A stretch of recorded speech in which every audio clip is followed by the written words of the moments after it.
नमस्कार साथियों, एनपी का प्रेरक कहानियों में आपका स्वागत है। आज हम जो कहानी सुनाने जा रहे हैं उसका शीर्षक है बहू जैसा प्यार।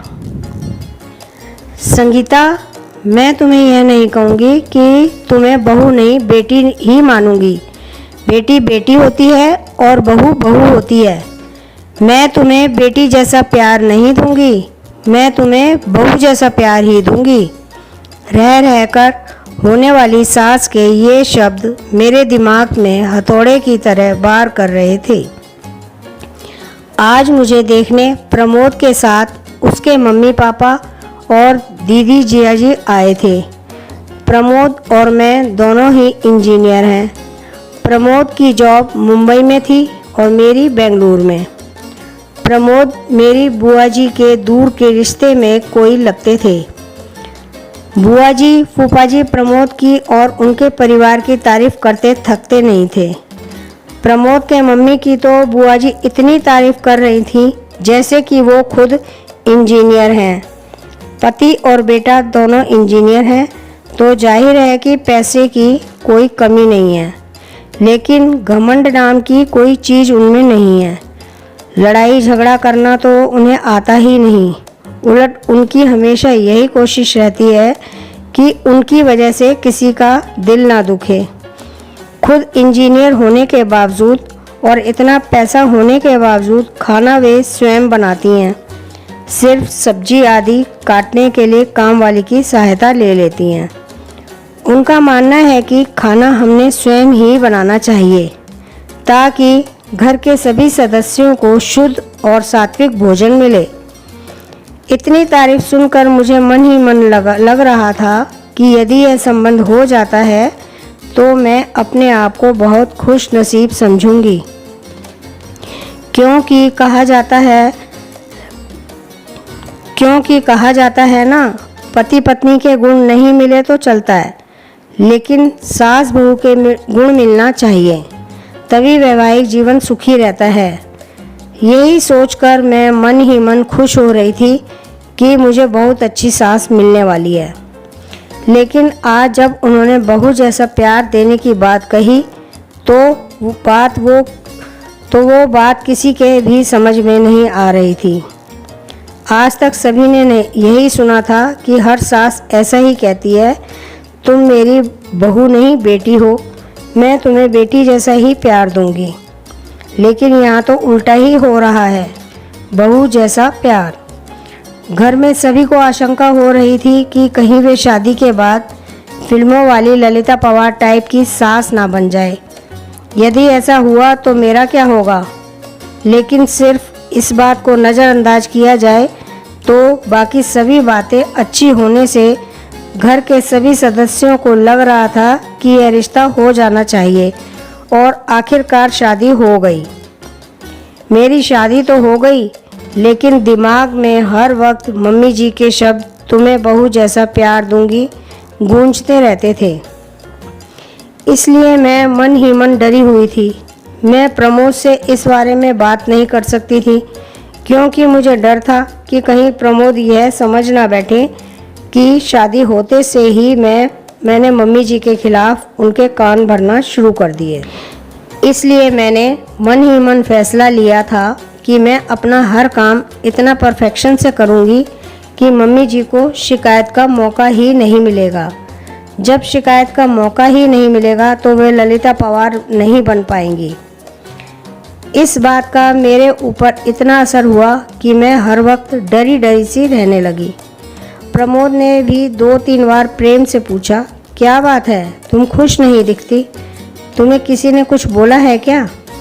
मैं उन्हें क्या बोलती, मैंने इतना ही कहा, नहीं ऐसी कोई बात नहीं है, नया घर नया वातावरण सब कुछ नया होने से शायद मैं अपने आप को एडजस्ट नहीं कर पा रही हूँ। धीरे धीरे सब ठीक हो जाएगा। मम्मी जी पापा जी भी मेरा बहुत ख्याल रखते हैं, हर वक्त बहुत प्यार से पेश आते हैं। लेकिन मेरे मन में जो बहू जैसा प्यार की गांठ बैठ चुकी थी वो निकल ही नहीं पा रही थी। सब लोग कहते हैं ना कि शादी के बाद कुछ दिनों तक ससुराल के सभी लोग अच्छे से ही रहते हैं। असलियत तो धीरे धीरे सामने आती है। अभी तो शुरुआत है, इसलिए ये लोग प्यार जता रहे हैं।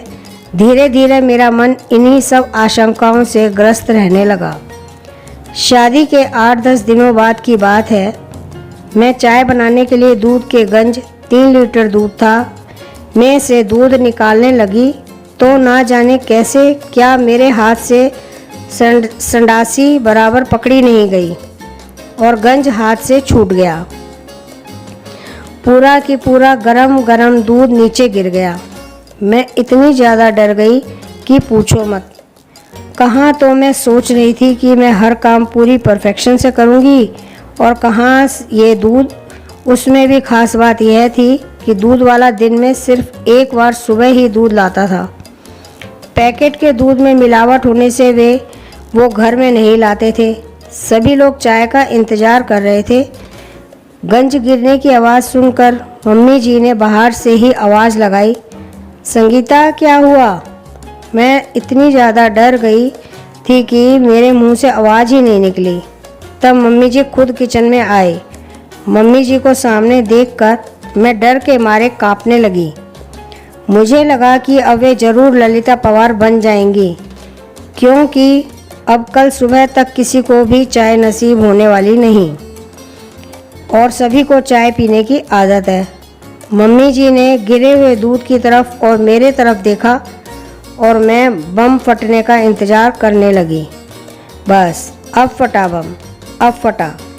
लेकिन ये क्या, बम तो फुसका निकला। मम्मी जी मेरे पास आए और बोले, कोई बात नहीं है संगीता, तुम इतनी डर क्यों रही हो? तुमने कोई जानबूझकर थोड़े ही गिराया है दूध, हो जाता है कभी कभी, कोई बात नहीं, तुम रिलैक्स हो जाओ। लेकिन मम्मी जी अब चाय कौन से दूध से बनेगी?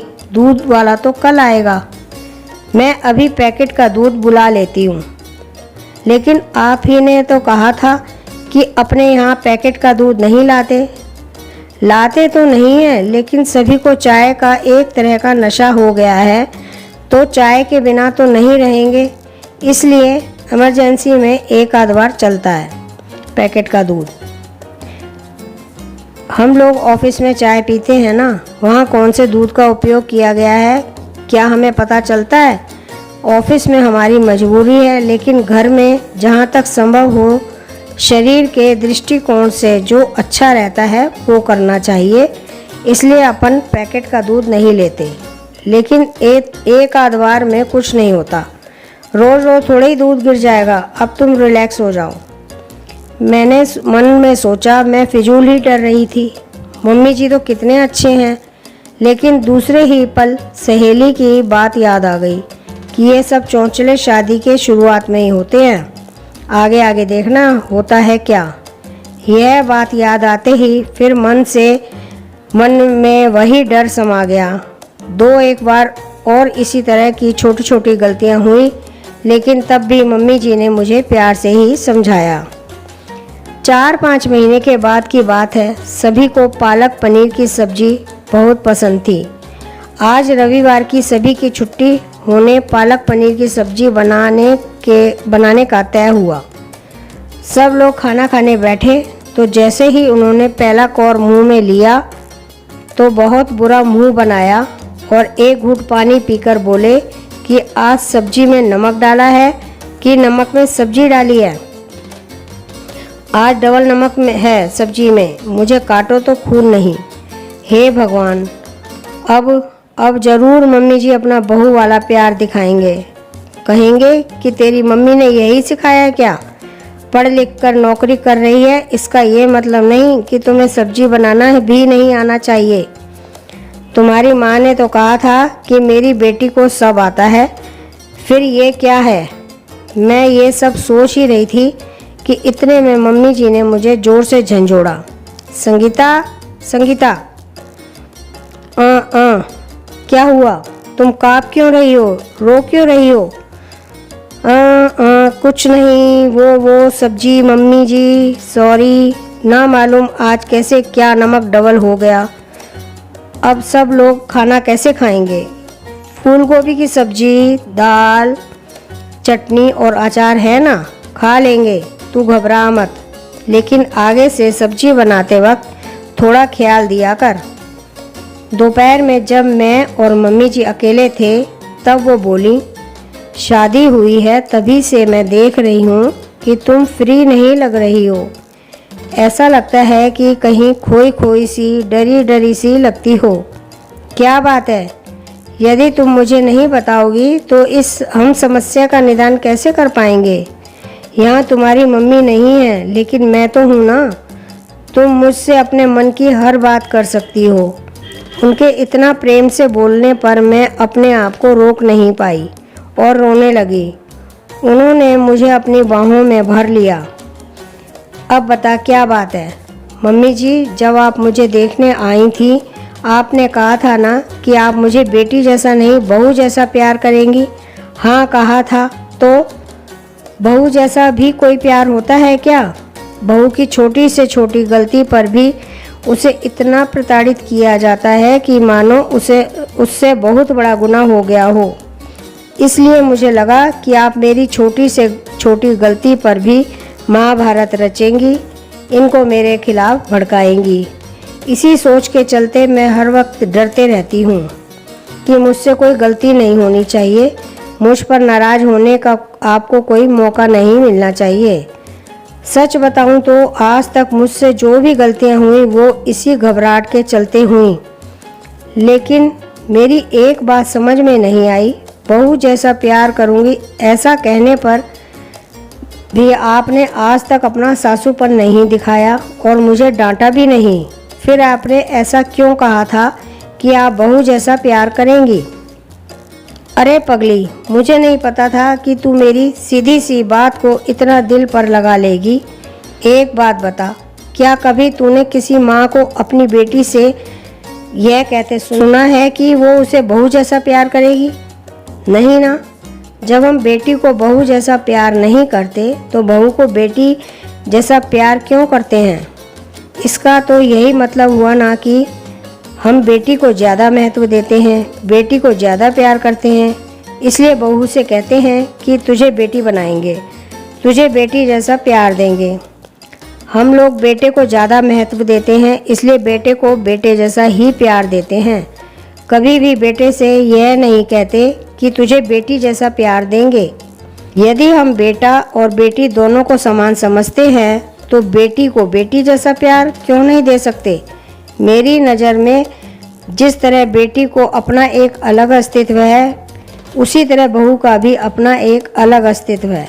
मैं बहू को बेटी से किसी भी मामले में कम नहीं समझती। इसलिए मैंने कहा था कि मैं तुम्हें बेटी जैसा नहीं बहू जैसा प्यार दूंगी। मुझे क्या पता था कि तू इसका गलत मतलब लगा के वह बात दिल को लगा लेगी। चल अब आंसू पोंछ, नहीं तो मैं सचमुच फिल्मों वाली ललिता पवार बन जाऊंगी। उन्होंने यह बात इस अंदाज से कही कि हंसते हंसते हम दोनों का बुरा हाल हो गया। आज मुझे पता चला कि बहू वाला प्यार भी होता है।